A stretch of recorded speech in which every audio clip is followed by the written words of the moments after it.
Hello, everyone, and welcome to episode number 29, Reignite Your Life, Rediscover Your Brilliance with the wonderful Cathy Derksen. Cathy is a wealth and success coach, as well as founder of her company, Inspired Tenacity. Her passion is dedicated to helping women tap into their own brilliance to create lives filled with genuine joy and fulfillment. I'm loving this. Cathy's mission is to create a cycle of wealth and success among women around the world. What a pleasure it is to have you with us. Welcome, Cathy.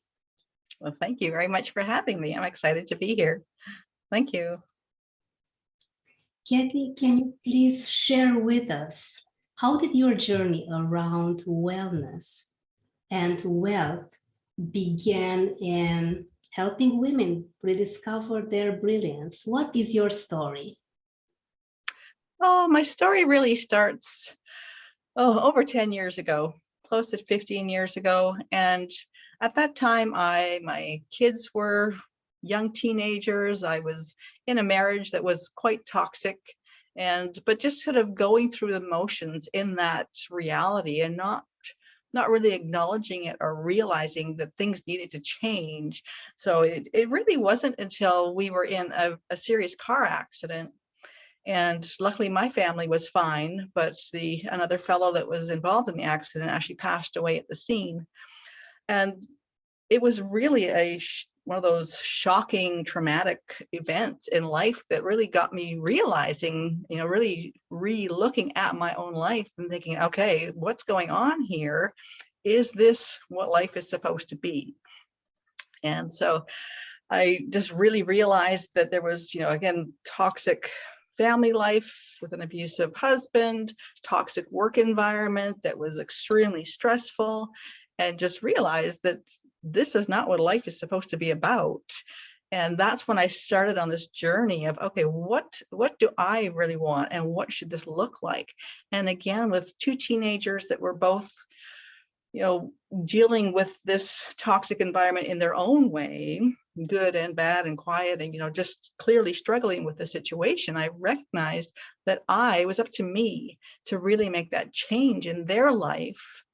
And so that's really what set me in motion on trying to figure out, okay, how do I change my life? How do I change their life? And so at that point, it was a huge decision, and it was a long process of dealing with what's next. But I ended up leaving the marriage, setting out on my own as a single mom. And in that whole story, realized I needed to also change my job. And I'm a big believer in intuition and really listening to what your heart and your gut and what your intuition is telling you. And at that time, I had been working in medical genetics for about 25 years, mostly in hospital labs. And as I was saying, the particular place I was working was very toxic environment. So I realized, okay, I need a change, a complete change. And I also recognized that where I was working, not a lot of real contact with people. It was mainly like being in a hospital lab where you're kind of isolated in that space with the same people all the time. And I recognized that I needed to be with people. I needed to feel like I was actually being of service to people. And at that time in my life, a lot of my friends were also going through divorce. And I recognized that a lot of women really were having trouble with the financial side of their life, especially after a divorce. If, say, they hadn't had anything to do with their money before, and suddenly they're thrown into not only being single moms, but having to figure out all of that stuff around mortgages, investments, what do I do now, all those things. So that's really what started that steering me in that direction of feeling that my calling was to be of service to those women, to help them find their way. And so as I kind of made my way through those big changes, I then put myself in service to other women to help them make those big changes. And so I went into financial planning, where I could be that person that women could come to and have that safe space for information and support. But after about 10 years working in the corporate setting, I really was frustrated with the limitations that were available in that corporate setting. So you really can only say what's supposed to be said. You can only present the services that are presented by that group.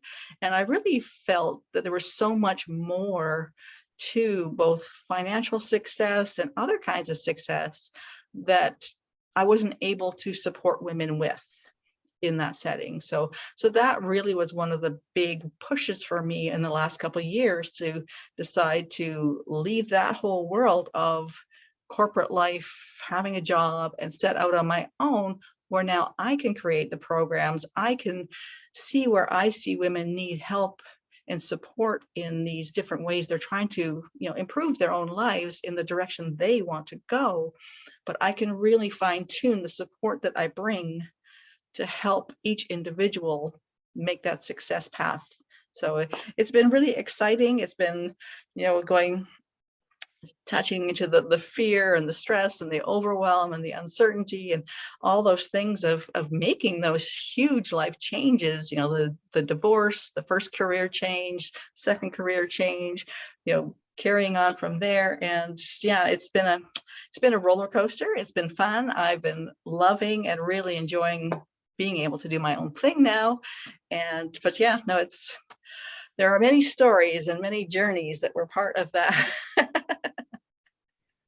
Wow, Cathy, what a story. What I could listen to you for hours. So please feel free to share with us. How was your journey from moving from the employee mindset to an entrepreneur one? Because I'm pretty sure that people that are listening to us and watching us would love to know how you got this strength with 2 teenagers. Oh my goodness. Yes, no, it was definitely part of the battle, and the challenge was all the learning and part that I didn't really expect before I started that big shift was all of the different parts that go into shifting from working a job to being an entrepreneur. I mean, part of it is that finding that courage and taking that leap of faith to leave that security of the paycheck and the routine and the, being part of a team as well, and just stepping out completely on your own. So I definitely did not realize all of the layers that were involved in that.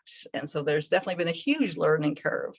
And for me as well, part of that was before I left. So it really was in the middle of all the COVID chaos that I actually made the huge move. So I'd already been planning it, but to actually say, okay, that's it, I'm leaving now, was in the middle of all the chaos with the COVID situation.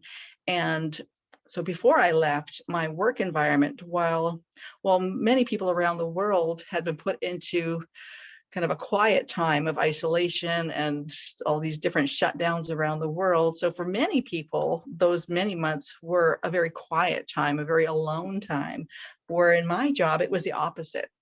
So I was working from home, but working as a financial planner at that time, I was the main contact person for so many of my clients. So I had over 200 people that came to me for everything to do with their finances. So you've got everything from elderly women that are in complete isolation, nobody visiting them, nobody can see them, they're lonely, they're scared, I'm the person they come to talk to. So that's a huge emotional weight.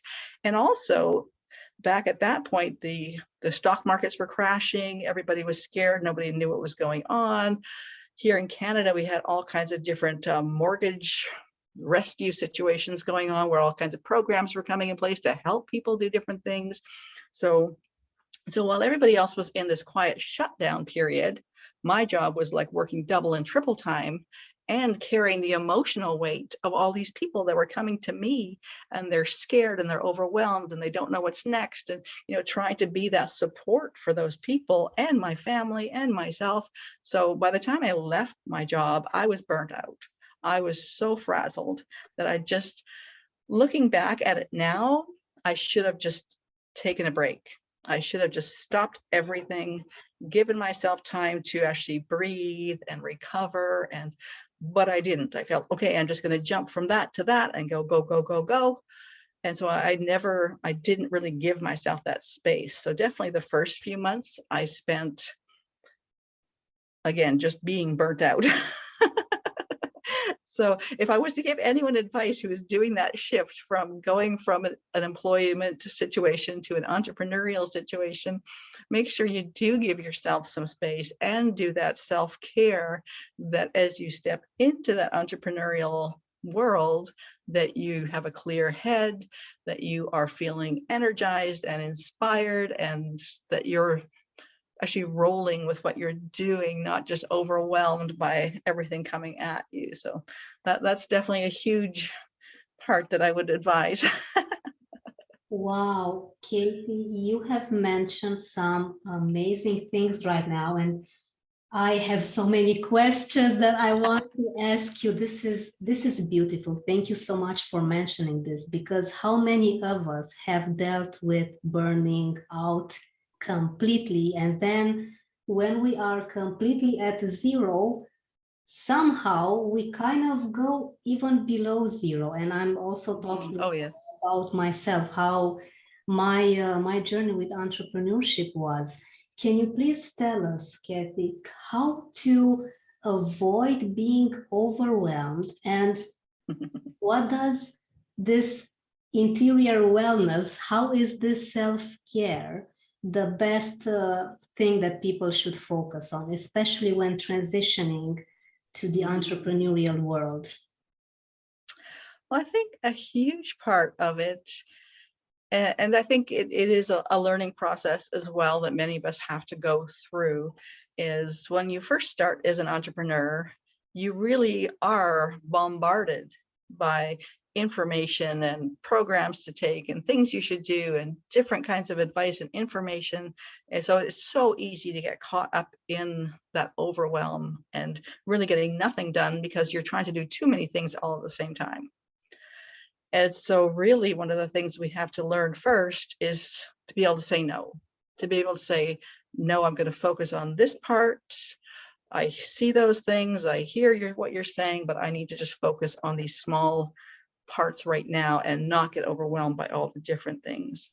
One of the other big things is quite often people will start working like 24/7 every day, all the time, no time to even eat a meal or go for a walk or sleep properly. And whereas all those things contribute to your ability to be creative, your ability to think logically and in any real focused way. So really allowing yourself to get enough sleep, to take some breaks during the day, to actually take a day off during the week, to actually say, okay, I need to just tune out. I need to turn everything off and just not look at it, not think about it, just give myself a break.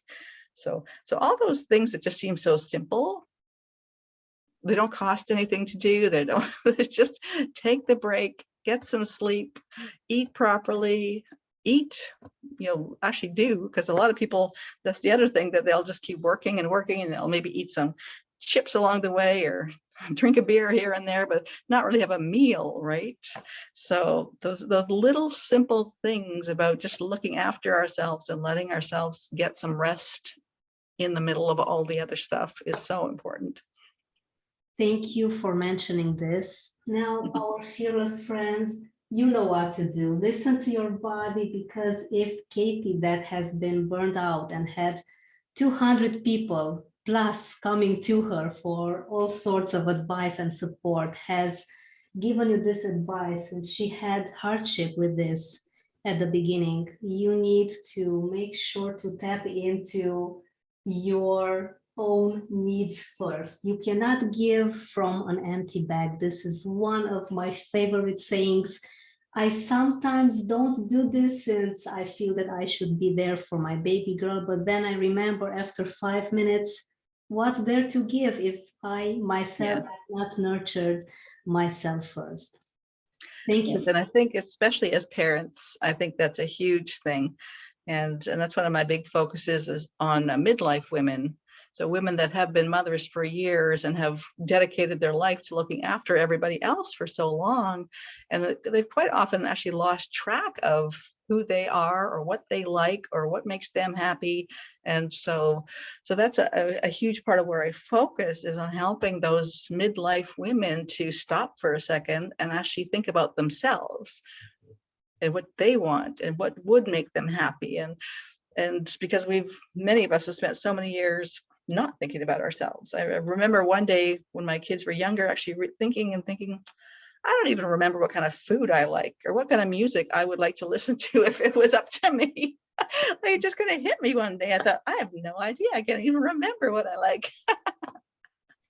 This journey that you have followed, I'm loving how you got to take all that hardship from an abusive marriage and going into your own beautiful activity, how you turned everything around and you took this great lesson and you turned hardship into your life purpose.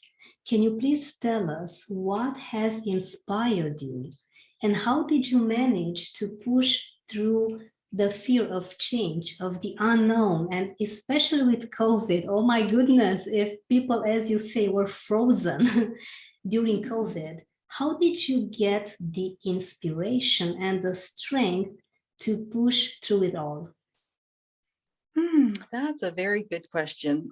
And I think, part of it is I go back to just allowing yourself to listen to your intuition and to listen to what feels right. And then I really consider it a leap of faith that you have to take. You have to, once you get a vision of what you know you need to be doing next. And again, quite often that path is not clear. There is like, what are the next steps? What will my friends think? What will the world think? How do I do this? There are so many fears. There's so much that goes into both making that decision and making that leap and following through with it.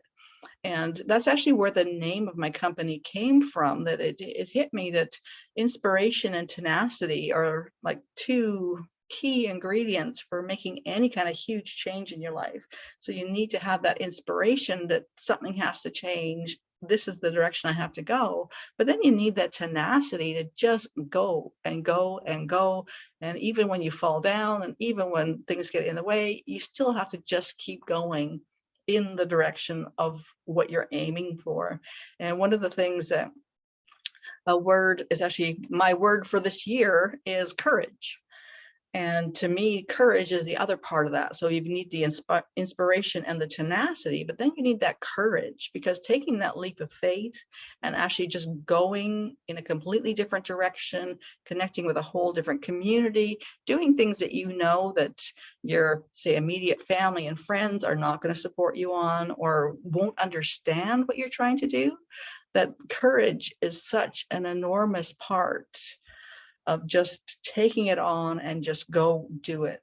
And I mean, I would never say that there's no fear. I think fear is definitely one of the things that has kind of carved out the directions that a lot of my different pieces that I had to put together to move forward. I mean, fear is definitely part of all of that. And it's funny, even for myself, I was always comfortable speaking in front of groups. I'm, comfortable speaking together like this in a conversation.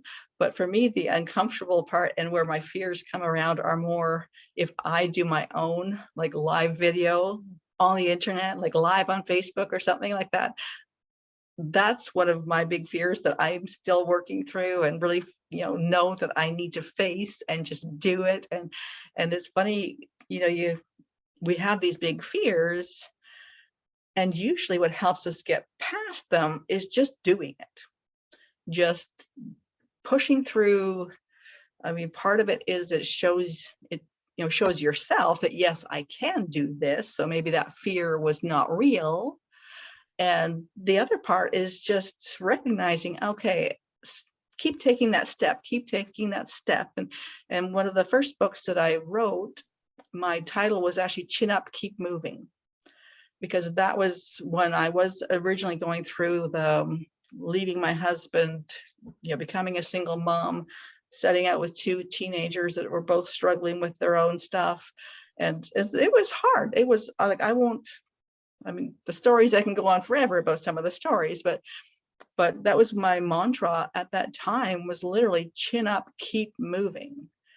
And because there was days when there was nothing else I could do. There was no energy left. There was no, what else is supporting me left? Just chin up, keep moving. And I would actually say that to myself sometimes, or think it in my mind, and just because I just needed something to think about and just keep, like you're climbing a ladder, you just need to keep going to that next step and that next step and that next step, or even the whole thing about eating an elephant. How do you eat an elephant? One bite at a time. I mean, so just focusing on that one next step, or that one next bite, or that one thing in front of you, and not, because again, it's so easy to get overwhelmed by all of the things that need to come together. So, but just one at a time, chin up, keep moving. That's it. Chin up, keep moving. This should be our mantras. This should be such a strong thing that we should tell to ourselves every morning, every evening, every time that we feel that, okay, things may not go as we have planned, but it's worse if you stop. If you continue, if you change maybe a bit the direction, that 2 millimeter change that at a first glance doesn't do too much for you, but move ahead a few meters in the 2 millimeter distance, and you will see such a completely different perspective. And I am mentioning this far too often. I need to change this quote, but I think that we cannot have enough of these inspiring words. Cathy, thank you so much for mentioning this. And I wanted to ask you, since you are a best-selling author as well, what is your favorite book? What has inspired you to write it? And what can we expect next from your very passionate personality? Well, most of the books, so right now I've got 5 books that I've already been part of, written chapters. They're all collaborative books. So they're all stories of inspiration and things that other people can read and feel that there's, a path that they can take, and people that are on their side. And the one that I think, I've got one that's coming out very soon. I've actually got 3 book projects on the go right now. And the one that should be coming out next, so in the next few weeks, what I've done in that one, I've actually written a chapter comparing the evolution of someone becoming an entrepreneur. So again, that process we were talking about, where you go from the employee in a job to becoming an entrepreneur that's actually doing it all and being successful. I compared that with the butterfly. So like when we are employees and we're stuck in a job that we really don't like, and we feel like we're just isolated, I describe that like the egg before it hatches into the caterpillar. And then as we kind of jump into the entrepreneurial world and we get started, I see that like the caterpillar. So you're constantly eating and like taking in all the courses and the information, and you just feel like you just keep eating and eating more courses, more information, more. And then it's not till you get to that, then you have the caterpillar goes into the cocoon. And one of the things people don't realize, when they go into the cocoon, it's actually like a meltdown. So that caterpillar body doesn't just grow wings. It literally melts down into a soup and then has to rebuild a new body, new wings, like everything is rebuilt. So I describe that like that process that we do go through as an entrepreneur, where there is a time when you have pretty much melted down and you have to be reborn. Like you have to really put yourself back together in a whole different identity, a whole different way. And then you need to come out as that butterfly. And again, as the butterfly, your wings need to dry, the wings need to learn to move. And then you set out on this successful journey of flying as a butterfly. So that was one of the ones that I really felt was kind of what I've been going through over the last year, is really that whole step by step from that egg to the caterpillar to the cocoon and now to the butterfly that's flying and being out there in the world. So that's one of the ones that I'm really kind of excited about when that one comes out, getting some feedback and seeing how people like it. But it's I think the metaphor, Cathy, it's so powerful. And it's indeed, giving birth is difficult, but the beauty that comes after this, as life happens after all sorts of typhoons and strong storms. yes, Always destruction and then yes, rebuild. Beautiful. Thank you for mentioning this. And you said that you are helping women rediscovering who they are besides their mom roles. Can you please tell us in a few words, how do you think that it's the best way to get into that balance? Because I think that the magic word here could be finding that strong balance to keep you not going into the overwhelm. Mm-hmm.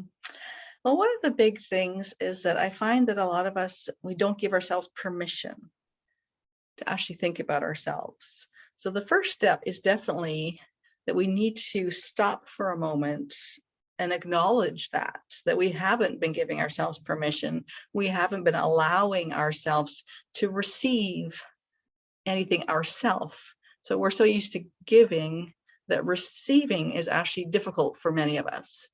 So that's kind of the first place that you have to start, is acknowledging that you need to allow yourself to receive what you want, to receive the ideas, to receive that dream, to receive what you feel as the support you need to go forward in the direction that you want.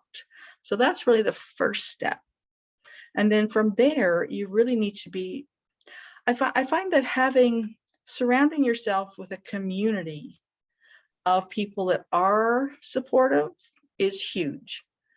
Because again, as I was mentioning before, quite often our immediate family and friends aren't always very supportive when we're trying to do a big change. So again, whether that's a career change or a marriage change or moving somewhere, quite often the people close to us are not supportive, and mainly because they're trying to protect you. So it's not that they're trying to squash you, they're not trying to like belittle you. In most cases, they're trying to protect you. But they're not generally going to be the ones that really help you and encourage you to be that butterfly, to take off and go do something that excites and inspires you. So finding a community of people, or even just one or two support people who both understand what you're trying to do, are willing to walk with you through that process. And that's one of the huge things that I've recognized is needed and that I'm bringing to my community, is that creating that safe place for women to actually be honest about how they're feeling. Because that's the other side of it, that we're not even being honest with ourselves about what frustrates us, what makes us angry. Like very few of us will allow ourselves to admit that there's things that we're angry about, that we're frustrated about, that we just need to get away from. You know, again, going back to being the one that's supposed to be looking after everyone and nurturing others, that we're not supposed to be angry. We're not supposed to feel frustrated, right? So what I've done is just created that space where women can say what they're really feeling and get it out in front of them, because you can't really rebuild and shift in a different direction if you're still not being honest with yourself about how you're feeling about something, or what you think is in your way, or what the obstacles are, or what needs to change for you to move in a different direction. So that whole idea of finding a supportive group and allowing them to support you, again, receiving that help, receiving that support, I think is a huge part of being able to move forward and shift into something that's different than what your normal reality has always been. Would you say that we as women should allow ourselves to be vulnerable and not put on that very strong mask at all times, so that we can be honest with ourselves and let ourselves be helped? I think that's a big part of it is, yes, and being vulnerable to the point that, and again, making sure you find that safe place to do that, because just being completely vulnerable to everyone at all times might not be the best move. But finding that supportive community or those people that you know are on your side and are supporting you through this, then yes, making sure that you are speaking your truth and that you are allowing yourself to feel things. And one of my favorite authors is Brene Brown, and that's one of her huge focuses is on allowing or getting us to recognize the value in being vulnerable and allowing ourselves to feel what we need to feel and to voice what we need to voice and to recognize that there's so much courage that is required to be vulnerable. So being vulnerable isn't just about blubbering and spitting everything out, but really consciously deciding what you need to be telling everybody or telling the people around you that you need to share this with, and to move again in that direction with that information. So being vulnerable, being courageous, being authentic, all those are things that we need to embrace to really move forward and with a life that excites and inspires us and people around us. And as you mentioned at the beginning, the mission of my company is to create a cycle of wealth and success among women around the world. And how I see that, my vision for that is the idea that as I help a group of women, I find that most women, once they are feeling supported, they tend to then reach out and support other women, who then reach out and support other women. And as I see it, by supporting women, we're supporting families, and by supporting families, you're supporting communities. And as that reaches out, we're literally supporting the world with a more positive ripple effect of that positive change that we're bringing about. So by starting with ourselves and then moving that out to our families and supporting people around us, in my mind, that will create that ripple effect of positive energy and positive change that really will bring about change in the world. So that's my big vision, that it's not just about the people standing in front of me, but it's about the people that they will touch, who will then touch others, that will reach out to others. And it just becomes a much bigger impact than any of us will ever really imagine. Simply outstanding, Cathy. Thank you for mentioning this. You are saying some very inspiring bombs, dropping them one after the other, and I cannot get enough. Thank you so much for mentioning this. And I wanted to ask you, since you help women deal with finances and wealth, how would you define wealth? What is it really? Well, and that's a big thing too, because again, with my title, Wealth and Success Coach, both wealth and success are things that can have a very different meaning to different people. So wealth, I don't see wealth as just being about money. Usually that's the first thing that comes to our mind is wealth equals money. But really, wealth is a feeling of abundance. It's a feeling of I've got what I need and I'm okay. And then moving on from there of I'm so okay, now I can help others. I have more than I need. What can I do to reach out to others? So in my mind, wealth includes money. It includes your health. It includes your relationships. It includes how you feel about yourself. And just where you're at and what you need to feel that you have abundance in and that you have everything you need. So to me, wealth is more of a feeling of I've got everything I need. I'm feeling good. I'm feeling positive. I'm going in the right direction. So, and success, I feel kind of fits in a similar thing, that success, again, we're so trained to think success means I've got the degree, I've got the promotion, I've got the new car, I've got the big house. But to me, that's not what success really is. So success to me, again, is a feeling of I've done what I'm here to do. I'm going in the right direction. I'm contributing, I'm being of service, whatever those things are that make you feel like, yes, this is the right thing for me. That to me, so wealth and success both fit in those categories of more of a feeling and a fullness and abundance of, I have what I need, I'm going in the right direction. And I think we have to also keep in mind, as humans, we are constantly looking for growth and change. And I think as we get older, we kind of get this idea in our head. So I should just be satisfied with what I have, that if I feel like I need more or I want something bigger, that there's something wrong with me, I'm being selfish. Whereas really, when you think about it, we naturally want to grow. We naturally want to reach out. And even if you look at small children, like a baby automatically, naturally wants to crawl, then they want to walk, then they're going to run. Next thing you know, they're skiing and riding bikes, and they just do that. They're naturally looking for that next level, that next skill. What can I do next? So that is a human nature, really, is to look at, okay, what can I do next? Like, even if I'm happy, I'm grateful, I love what I have, but how do I grow? How do I move forward? What's next for me? Is a natural thing that I think we need to accept that, and be grateful for what you have is so important. But growth and change and learning and adapting are such huge parts of success as well.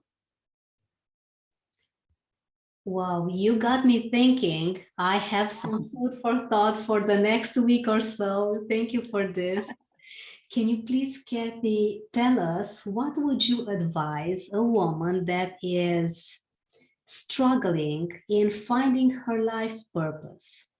She may be at the beginning of her journey with her career. She may want to start her own business, since many of the young people that I have been talking to lately are very keen into starting their own thing.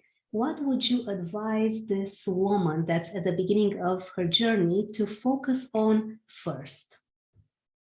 Well, the first part would be that idea of being honest with yourself about what makes you feel good, what makes you feel productive. And again, the idea that we all have different skills. So not to think, well, I need to do this because someone told me I'm supposed to, but really look more at, like I like to call it, your brilliance. What are the things that you do naturally well? What are the things that make you feel excited and inspired, and that you're doing the right sorts of things? Because again, some people love administrative work and they love it. They love to do that. And so that's the direction they should go. Whereas myself, I hate that stuff. It exhausts me doing admin stuff. So it's like, I need to acknowledge that. And rather than spending hours and, just plugging through that kind of thing, I need to acknowledge that that's not my brilliance, that that's not what excites and inspires me. I need to do certain things that need to get done, but I also then need to share this with other people who do love to do that. One of the other things is cleaning. Some people love to clean. I hate cleaning. So I would rather, if someone loves to do that, I would rather, pay them to come help me than, again, for me to spend hours doing things that are not my brilliance, that are not moving me forward. So that's definitely a first part of really allowing yourself to be honest with yourself. What are the things that you like to do? What are the things you're good at? How do you focus on those? And the other thing too is, I find, don't think in little boxes. Like when we were young, we were told, okay, do you want to be a nurse or a teacher when you grow up? And that was really, what we were told our options were. Whereas now your options are endless. That really, especially with the internet and everyone being online and so many different things that you can do for income, that it really is endless. So rather than feeling confined and, I need to choose from one of these 3 boxes, again, go back to what your skills are, go back to looking at how you can apply them to different kinds of work. but then also start talking to people that are doing different things and ask them, like, what is that day-to-day really look like? Like, you know, would these skills be helpful in doing that? And one of the things I find that we tend to kind of hold back from asking people about their work and their jobs and, you know, getting feedback from people. Whereas I find that most people love sharing their experience with other people, that they love feeling like they're being helpful in guiding somebody. So, and even if you're talking about celebrities or, you know, people that are high up in a position, we often kind of pull away from the idea of asking them those kind of simple questions. Whereas again, I find most people in general like to be helpful, like to be asked for feedback, like to participate in somebody else's growth and progress. So don't be afraid to ask, and even volunteer with somebody and say, hey, can I just hang out with you? And can I try and see what you're doing and see if that's a good fit for me? There's so many different ways to just dabble in what the opportunities are, and then figure out what actually works for you, what fits. Wonderful. And it's very rational if you get to think a bit about it. And I'm loving the thing that you get to ask yourself questions at the end of the day. What am I good at? What do I like to do? What sets my brilliance on fire? You know, I'm pretty much like you. I'm such an eater, but don't get me cooking at all. I just Yes. don't like spending not even a minute preparing. Or washing the dishes later. Oh my goodness. Thank God for the washing, for the dishwashing machine, because there are things, you know, as you say, the amount of time that we have is limited, and might as well do the things that make us become those butterflies that feel happy and fulfilled. And indeed, if us women inspire other women, since we get to be inspired, we do change the world, because there's so much feminine energy that runs through mostly all of society, even if some people may say that we are still patriarchal system. I think it's both feminine and masculine, and finding the right balance is what brings Definitely. joy. Definitely.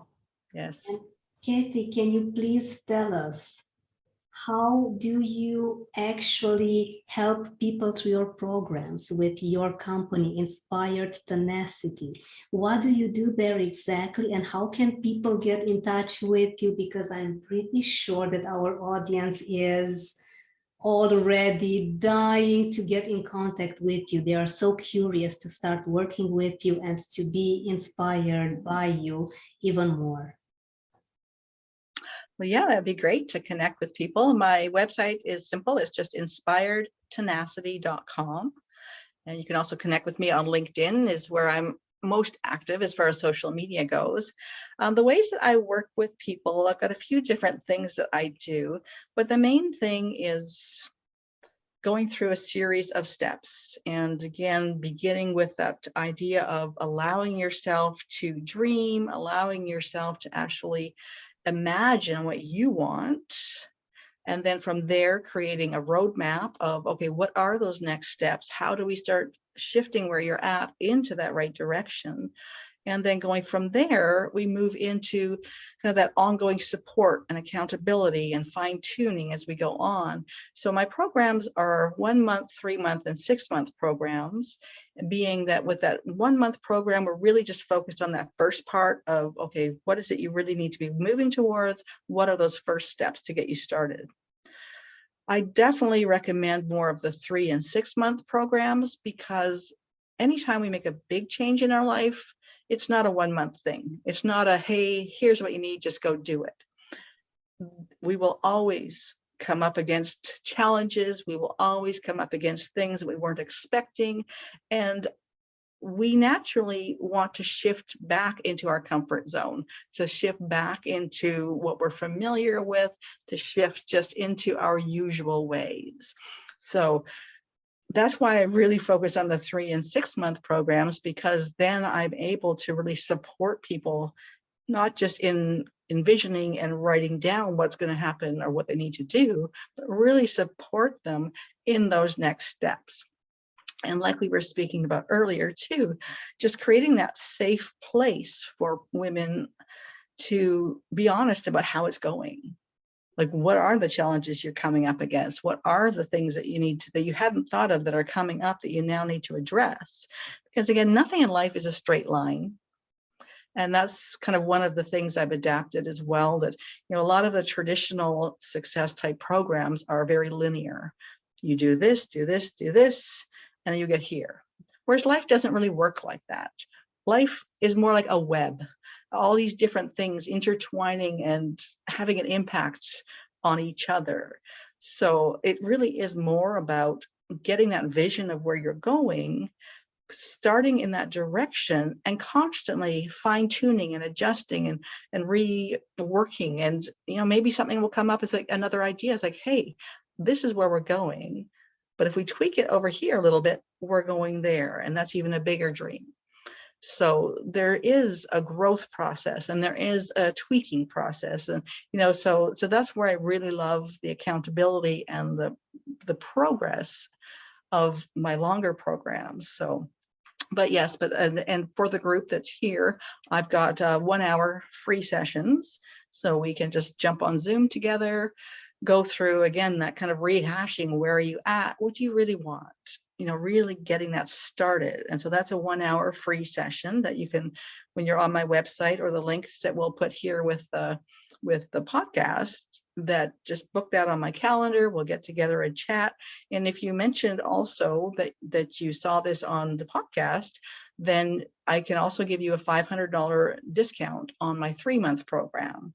So mention the podcast and I'll get you that put in place as well. So yeah, no, it's just so exciting to be able to see people shift. And especially right now, I find so many people are just feeling stuck from all of this overwhelm and constant changes and just uncertainty in the world, that I find so many people are just feeling just stuck, like their feet are stuck in the mud and they just can't move. They can't make decisions right now. They can't follow through with things.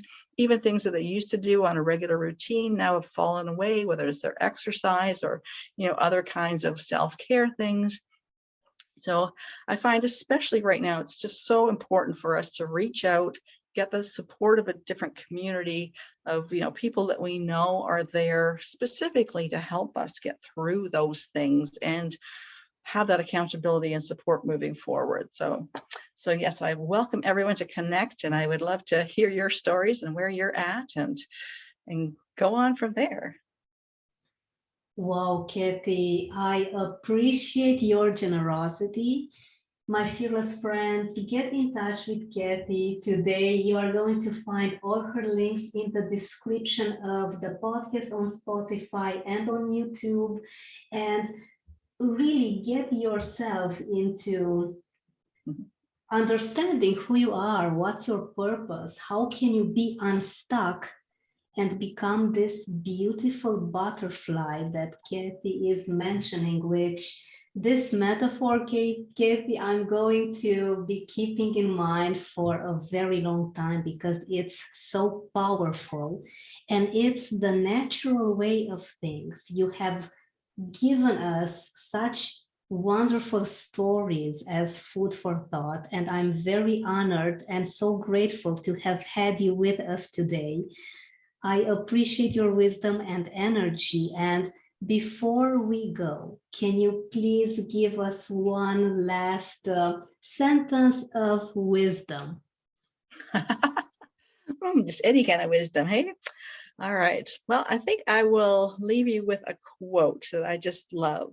And it's, don't ask what the world needs from you. Ask what makes you come alive, and go do it. Because what the world needs is more people who have come alive. And to me, that sums everything up. That you just, don't look at what you should be doing. Focus on what makes you feel alive, and come alive, and go do it. Whether it's listening to music or dancing or visiting people or traveling, whatever you can do, go do those things that make you feel excited and make you feel motivated.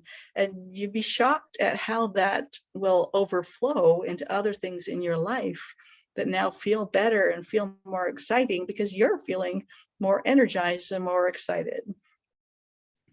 Wow, this literally gave me goosebumps. And I am beyond inspired right now. Thank you once again, Cathy. What a privilege today. Well, thank you. I've loved being here. We'll have to do it again. Definitely. Thank you so much. You're welcome.